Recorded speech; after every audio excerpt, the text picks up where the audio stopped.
শরৎকালে রোদের ঝিলিক, বাতাসে পুজোর গন্ধ, মা এসেছে প্রবাসে, তাই অনেক আনন্দ।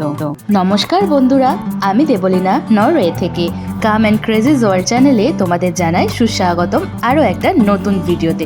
দিনটা ছিল মহাষষ্ঠী। আমরা গেছিলাম নরওয়ের ক্যাপিটাল সিটি অসলোতে।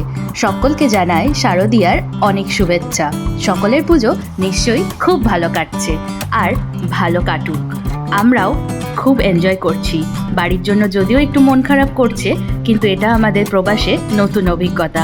তো আমরা বাসে চেপে বেরিয়ে পড়েছিলাম, আর কিছুটা রাস্তা গিয়ে কিছুটা হেঁটে আমরা পৌঁছে গিয়েছিলাম একটি কমিউনিটি হলে।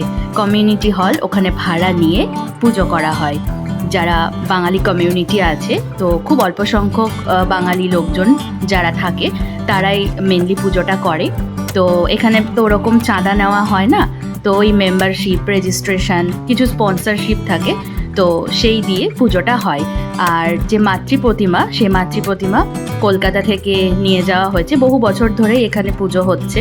তো মাতৃপ্রতিমাটা ছোট্টর উপর খুব সুন্দর একটা থিম করা হয়েছে। থিম বলতে একটা ব্যাকগ্রাউন্ডে একটা ছবির মতো টাঙানো রয়েছে পুরনো রাজবাড়ির আদলে।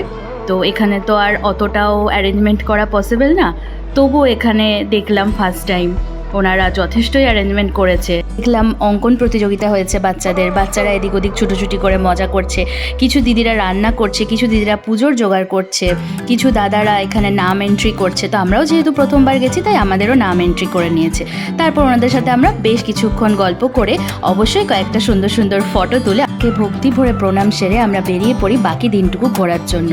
তো প্রবাসী পুজোর এই ছোট্ট ভিডিও তোমাদের ভালো লাগলে অবশ্যই লাইক করে ফলো করে পাশে থেকো। দেখা হচ্ছে নেক্সট ভিডিও।